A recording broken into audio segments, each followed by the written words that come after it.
मोदी जी ने कोई मदद नहीं की।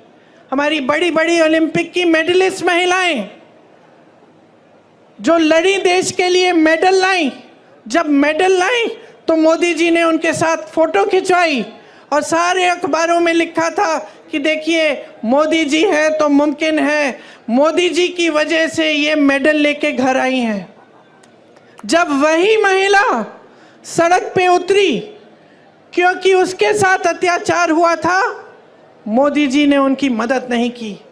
उस महिला ने, उसकी आंखों में आंसू थे जब उसने मुझे बताया कि दीदी मैंने सोचा था कि मैंने इतना बड़ा काम किया है, देश के लिए मेडल लाई हूँ, अगर मैं यहाँ पे बैठ के मांग करूँगी तो ज़रूर मेरे साथ न्याय मिलेगा, मुझे न्याय मिलेगा। लेकिन उसे न्याय नहीं मिला। आपको मालूम है क्या तोहफा मिला उसको, जिसने उस पर अत्याचार किया? आज उसका बेटा भाजपा के टिकट पे खड़ा है। जिस तरह से जिसने यहाँ पे आपकी महिलाओं का अपमान किया, उसके बेटे को टिकट दिया, उसी तरह से उत्तर प्रदेश में इसके बेटे को भी टिकट दिया। ये है नरेंद्र मोदी जी की सरकार की असलियत।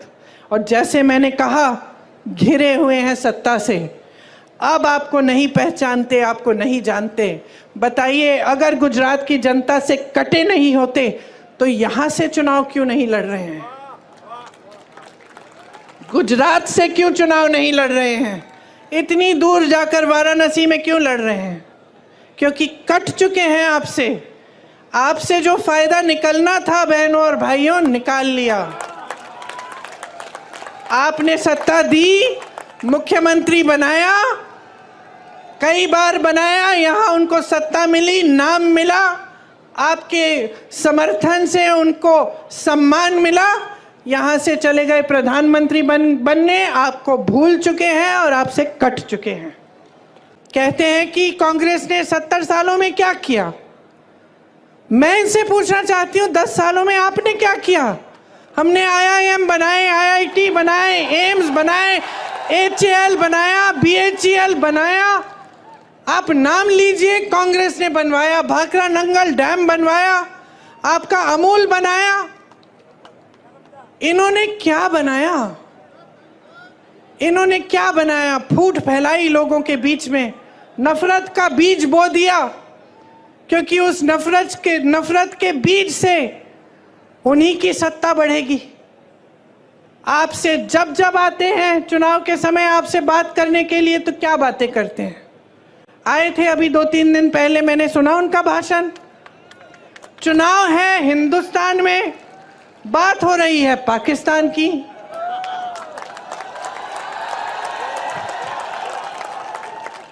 आपको बताया जा रहा है कि सावधान रहो, कांग्रेस एक एक्सरे की मशीन लाएगी और एक्सरे की मशीन से आपके घरों में घुस के आपके मंगलसूत्र छीनेगी, आपका सोना चुराएगी, ये कहा जा रहा है। देश के प्रधानमंत्री हैं, इतनी स्तरविहीन बातें। आपने देश का प्रधानमंत्री चुना ताकि देश का सम्मान रखें, पूरा देश देखे कि ये हमारे प्रधानमंत्री हैं, ये अच्छी सुलझी हुई बातें करते हैं, सभ्य बातें करते हैं, क्योंकि यही हमारी देश की सभ्यता रही है। हम अपने बड़ों को देखते हैं और हम कहते हैं कि देखिए कितने सभ्य हैं, आदर देते हैं। लेकिन अब हमारे प्रधानमंत्री आपके सामने झूठ तो बहुत बोलते हैं, लेकिन अब तो फिजूल की बातें करने लग गए हैं। पहले झूठ तक सीमित था, अब अजीब अजीब सी बातें। आपकी 2 भैंसें हैं तो कांग्रेस एक भैंस चुरा लेगी।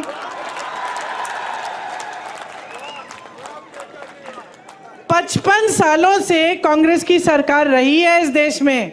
जरा बताइए किसकी भैंस चुराई हमने? किसी की गहने चुराए? किसी के मंगलसूत्र पे आंच आने दी? और आज हम आपके घरों में एक्सरे की मशीन, सबसे पहले तो ये बताएं कि कैसी है भाई ये एक्सरे की मशीन जो मंगलसूत्र निकाल के ढूंढती है? मैं भी देखना चाहती हूँ, कुछ ऐसा है भी इस दुनिया में? और अब हम आकर आपके घरों के अंदर चोरों की तरह आपके भैंस चुराएंगे, आपका सोना चुराएंगे। क्यों? क्योंकि उनका वो पुराना जो रट है वो चल नहीं रहा है। क्योंकि आज इस देश की जनता जाग रही है, क्योंकि आज इस देश की जनता कह रही है कि मेरे मंच पे आओगे तो मेरी काम की बात करो। आज इस देश की जनता कह रही है मुझे इस चुनाव को हिंदू मुसलमान पे नहीं लड़ना है, मुझे इस चुनाव को बिजली, पानी, रोजगार, महंगाई पे लड़ना है। आज इस देश की जनता कह रही है कि बहुत हो गया मोदी जी, बहुत हो गया, बहुत देख लिया आपकी नौटंकी, बहुत सुन लिया आपके भाषण, लेकिन आपके भाषणों में एक लफ्ज हमारे लिए नहीं रहा। आज देश की जनता कह रही है कि मोदी जी हमें बताइए, 10 साल से हमने आपको पूरी सत्ता दी, उस सत्ता का क्या किया आपने? क्या आपने हमारे जीवन में आप तरक्की लाए कि नहीं लाए? और जनता को दिखने लगा है कि 10 साल बीत गए, बहुत बड़ी बड़ी बातें, क्या था वो, सबका साथ सबका विकास, ऐसी बात। किसका विकास हुआ? बैठे हो ना, विकास हुआ है आपका विकास हुआ है बहने। तो बस हवा में बड़ी बड़ी बातें हुई हैं और आपने शानदार इवेंट, ये तो मैं बोलती हूँ, बड़े शानदार इवेंट बनाए इन्होंने। हर 2-2 महीने एक शानदार इवेंट। सिर्फ मोदी जी दिख रहे हैं और कुछ दिख नहीं रहा है, वही सफेद कुर्ता, कोई धूल नहीं, कुछ नहीं, सब दूर हैं उनसे, अकेले चल रहे हैं। अब अकेले ही हो गए हैं। अब ये जनता जो है ना, उनका अकेलापन देख रही है और उनके अकेलेपन का हर रोज प्रमाण देख रही है। ये जो बातें होती है ना कि आपकी भैंस चुरा लेगी कांग्रेस, ये उसी का प्रमाण है। कोई सच्चाई नहीं बता रहा है, अकेले बैठे हैं, सलाहकार भी झूठ बोल रहे हैं, सलाहकार भी सही बात नहीं बता रहे हैं। अजीब सी परिस्थिति बन गई है बहनों और भाइयों आज हमारे देश में। इसको पहचानो। एक सच्चाई आपको टीवी पे दिखती है, वो सच्चाई जो आपको दिखा रही है ना, ये समझ लो सारे टीवी के चैनल आज बड़े बड़े खरबपतियों के हैं, तो आपको अपनी सच्चाई नहीं दिखाएंगे। आपने कितने प्रोग्राम देखे हैं इस चुनाव के दौरान जहां कोई पत्रकार दुकान में जा रहा है और कह रहा है कि भाई आज टमाटर का दाम देखो, कि देखो कितनी महंगी है ये तेल, या ये गैस सिलेंडर कितना बढ़ चुका है, क्या लोग गुजारा कर पाएंगे? ये आप नहीं देखते किसी चैनल पे। किसी चैनल पे आप ये नहीं देखेंगे कि 70 करोड़ लोग इस देश में बेरोजगार हैं मोदी जी के राज में। ये बात, इस पे कोई रिपोर्ट नहीं देखेंगे। आप देखेंगे कि मोदी जी कौन से कपड़े पहनते हैं, मोदी जी किस प्रधानमंत्री से मिल रहे हैं, किस तरीके के आम खाते हैं, ये देखेंगे आप। क्योंकि आज मीडिया भी झुक गई है, सारे चैनल भी झुक गए हैं। पत्रकार एक समय में सवाल उठाता था, मुझे याद है मेरे पिताजी के समय में एक अखबार रोज 10 सवाल छापता था, प्रधानमंत्री से सवाल है ये, आपको याद होगा कैसे आक्रमण होती थी मीडिया। कोई घबराता नहीं था नेता, कहता था ठीक है सवाल पूछो जवाब देंगे। आज तो नेता इतने घबरा गए हैं ये कि जब इनका चुनाव आ रहा है, जो इनके सामने जो प्रत्याशी खड़े हैं उनको घूस देके उनको बिठा रहे हैं। मैंने सुना है कि गृह मंत्री जी के संसदीय क्षेत्र में 16 प्रत्याशी ऐसे ही बैठ गए चुनाव से पहले, या तो डराए गए हैं, धमकाए गए हैं, या किसी को घूस दे दिया है और बैठ रहे हैं कि चुनाव ही ना हो। अरे इतने मजबूत गृह मंत्री हो, इतने बड़े प्रधानमंत्री हो, देश की पूरी सत्ता तुम्हारे पास है, सीट पे सीट तुम्हारी है संसद में, और एक चुनाव लड़ने से डर रहे हो? किस बात का डर है? खड़ा करिए 100 प्रत्याशियों को, हराइए उनको। यही तो चुनाव होता है, यही तो लोकतंत्र होता है। मंच पे खड़े होकर लोगों को झूठ बोलना नहीं होता है। मंच पे खड़े होकर लोगों को गुमराह करना या लोगों के जज्बातों को उभारना ताकि तुम्हें वोट मिल जाए, तुम सत्ता में रहो, तुम्हारे बच्चे फूले फलें और जनता खाई में रहे, ये लोकतंत्र नहीं है। तो मैं यहां किस लिए आई हूं? मैं यहां इसलिए आई हूं कि आपको मैं बताऊं कि आप इन नेताओं को जवाबदेही बनाओ, वो पुरानी परंपरा वापस लाओ, वो पुरानी परंपरा वापस लाओ सरदार पटेल जी की, महात्मा गांधी जी की, जिसमें नेता जनता को पूजता है, जनता को भगवान मानता है, जनता को डराता धमकाता नहीं है, जनता को खाई में नहीं छोड़ता, जनता के आंसू पोंछता है, उसकी नई नई समस्याएं पैदा नहीं करता ताकि और आंसू बहाए। समझ लीजिए, जो संविधान ने आपको दिया है, जो वोट का अधिकार है, वो एक बहुत बड़ा औजार है आपका। हल्के में मत लीजिए इस औजार को। आज भाजपा ने एक और काम किया है, बड़ा काम। अपनी पार्टी को सबसे धनवान पार्टी बनाया है पूरी दुनिया में। आज पूरी दुनिया में सबसे पैसे वाली पार्टी कौन सी है? एक रिपोर्ट आई है, मुझे मालूम नहीं कि कितनी सही है, लेकिन लगभग मुझे लगता है कि सही होगी। 60,000 करोड़ रुपए इन्होंने खर्चे हैं। किस पे? आपके नालों को ठीक करने के लिए नहीं, आपकी टूटियों में पानी लाने के लिए नहीं, आपकी सड़कों की मरम्मत में नहीं, आपके कारोबार में नहीं, आपकी खेती को ठीक करने में नहीं, ये जीएसटी हटाने में नहीं, अपनी पार्टी के लिए, अपनी पार्टी को मजबूत बनाने के लिए बड़ी बड़ी इमारतें बनाई हैं हर जिले में। इनके जो ऑफिस हैं इतने बड़ी बड़ी इमारतें, सबको थोड़ा थोड़ा वेतन दे रहे हैं, जो भी उनके लिए काम कर रहा है उनकी पार्टी के लिए। कोई मुफ्त में नहीं करता। यहाँ हमारे बेचारे सेवा दल के जो कार्यकर्ता हैं और जो कांग्रेस के कार्यकर्ता हैं, इनसे पूछो ये जनता की सेवा करते हैं तो मुफ्त में करते हैं या इनको वेतन देते हैं? हम बदनाम किया हमें और सबसे अमीर पार्टी बन गए वो।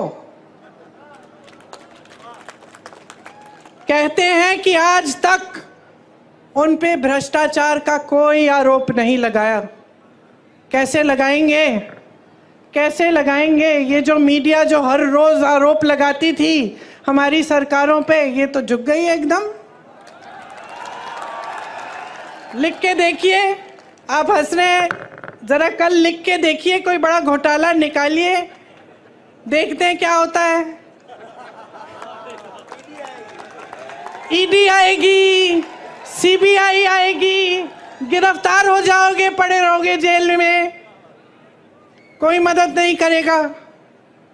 और 56 इंच का सीना है इनका, एक आलोचना नहीं सुन सकते, एक आलोचना नहीं सुन सकते।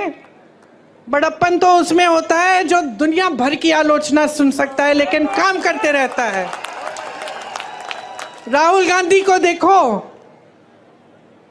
क्या नहीं बोला उसके बारे में, क्या क्या नहीं कहा।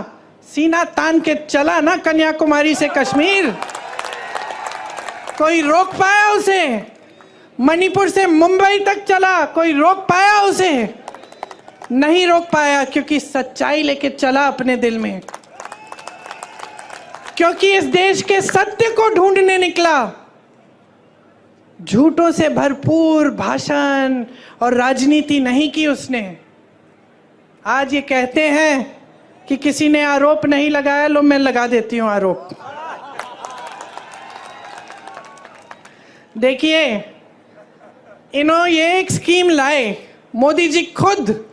स्कीम का नाम था इलेक्टोरल बॉन्ड। इलेक्टोरल बॉन्ड की स्कीम ये थी, देखो कैसी स्कीम, कि जो भी किसी राजनीतिक दल को चंदा देगा उसका नाम गुप्त रहेगा। किसी को पता नहीं चलना चाहिए कि अडानी जी ने कितना दिया, अंबानी जी ने कितना दिया और किसी और ने क्या दिया। ये थी स्कीम। खूब चंदा लिए, अपनी पार्टी को तो दुनिया की सबसे अमीर पार्टी बना दिए, 60,000 करोड़ खर्च भी दिए अपनी पार्टी पे। अब किसी ने केस डाल दिया तो सुप्रीम कोर्ट में केस आया, न्यायाधीशों ने देखा, कहा ये तो बड़ी गलत स्कीम है। राजनीतिक दल जनता की सेवा का काम करता है, उसे जो चंदा देता है उसका नाम तो पारदर्शी होना चाहिए, जनता को मालूम होना चाहिए कि भाई इन्होंने इतना दिया, इन्होंने इतना दिया और किसको दिया। अब मोदी जी की सरकार ने सबसे पहले तो बोला कि भाई हमें सूची ही नहीं मिल रही, बहुत मुश्किल है निकालना, अभी चुनाव के समय नहीं निकलेगी। फिर डांट लगी न्यायाधीशों से, निकली सूची, और सूची में क्या नहीं निकला, किस किस से चंदा लिया। गुजरात में जो पुल गिरा था उसके बनाने वाले से चंदा लिया। आपको वैक्सीन लगी थी, टीका लगा था कोविड का, हाथ उठाओ किस किस को लगा। मुझे भी लगा, 2-2 बार सबने लिया, सर्टिफिकेट मिली ऐसी। किसका चेहरा था उस पे? किसका था? शहंशाह जी का चेहरा था। उस टीके को सिर्फ एक कंपनी ने बनाया था, ये नहीं कि 10 कंपनियों ने बनाया, उस कंपनी से चंदा लिया। आज क्या निकला है? रिपोर्ट निकली है कि कुछ प्रतिशत लोगों से को इस टीके से ऐसा हो सकता है कि अचानक हार्ट अटैक हो गया, अचानक गिर के मर जाएंगे। कितने नौजवानों को ऐसा हुआ है पिछले 1-2 सालों में, हम सब जानते हैं, मैं खुद जानती हूँ लोगों को जिनके साथ ऐसा हुआ। किसी को पता नहीं चल रहा था कि कैसे ऐसे गिर के मर गए। अच्छे खासे सेहतमंद थे, कोई जिम कर रहा था, कोई दौड़ लगा रहा है, कोई 40 साल का, और आज आपको ये बात पता चल रही है। और ऊपर से ये बात पता चल रही है कि भाजपा ने इनसे चंदा लिया। और बताती हूं, ऐसी कंपनियों से चंदा लिया है जिस पे छापा मारा था इन्होंने, छापा मारा, चंदा लिया, छापे बंद, केस लगाया, चंदा लिया, केस बंद। गौ माता, अच्छा, हमें बताया जा रहा है कि गौ मांस के सप्लाई कंपनी से भी चंदा लिया है 250 करोड़ का। यहाँ आपके मंच पे धर्म की बातें, धर्म के रखवाले वहां चंदा ले रहे हैं इन लोगों से। तो ये भ्रष्टाचार है कि नहीं है? इससे बड़ा भ्रष्टाचार आपने कभी देखा है कि सरकार ने भ्रष्टाचार की स्कीम ही बना दी? एक जमाने में भ्रष्टाचार होता भी था तो छुपके चोरी से होता था, अब भ्रष्टाचार खुलेआम स्कीम के तहत हो रहा है, इलेक्टोरल बॉन्ड। और आपको कहने की ये हिम्मत कि हम भ्रष्ट नहीं हैं, कहते हैं कि खुद ईमानदार हैं, बाकी सारे नेता भ्रष्ट हैं। किसी को जेल में डाल दिया है, किसी मुख्यमंत्री को, किसी और को जेल में डाल दिया है, किसी पार्टी का, जैसे कांग्रेस पार्टी के खाते बंद करा दिए चुनाव से पहले कि इनको चुनाव के लिए कोई सुविधा नहीं मिलनी चाहिए। अपनी पार्टी को इस कदर वॉशिंग मशीन बना दिया है, धुलने वाली, जो कपड़े धोने वाली मशीन होती है ना, कपड़ा डालो, गंदा कपड़ा अंदर डालो, निकालो तो साफ निकलता है। इसमें क्या होता है, इनकी पार्टी में नेता चले जाता है, पहले कहते हैं भ्रष्ट है, इसके 70,000 करोड़ का स्कैम है, उसका ये घोटाला है, उसने इतना चोरी किया, फिर कहते हैं आइए आपका स्वागत, हमारी पार्टी में आइए। जैसे ही वो नेता उनकी पार्टी में चले जाता है तो कहते हैं कि बिल्कुल ठीक, इसने तो कुछ किया ही नहीं है, ये तो साफ हो गया, ये तो बहुत ईमानदार आदमी है। तो ये चल रही है राजनीति देश में आज। चुनाव लड़ने की हिम्मत नहीं हो रही है, लोगों को बिठाया जा रहा है, पैसे खिलाए जा रहे हैं प्रत्याशियों को, मुख्यमंत्रियों को जेल में डाला जा रहा है।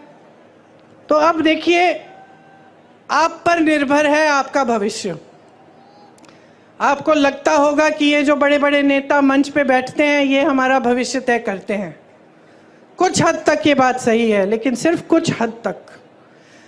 सच्चाई ये है कि आप अपना भविष्य तय करते हो। आपका भविष्य आपके हाथों में है। मेरी बहनें, आप जब वोट डालने जाती हो ना, तो 5 सालों के लिए आपके जीवन में क्या होने वाला है इसका आप ये तय करने जाती हो कि आपके गांव में, आपके परिवार में तरक्की आएगी कि नहीं, इसलिए अपना वोट डालती हो। तो इसको हल्के में बिल्कुल नहीं लेना है। सब पढ़ो, सुनो, जानकारी लो, नेताओं की बातें सुनो। कौन यहाँ आकर आपकी बात कर रहा है, कौन गंभीर बात कर रहा है और कौन हल्की बात कर रहा है।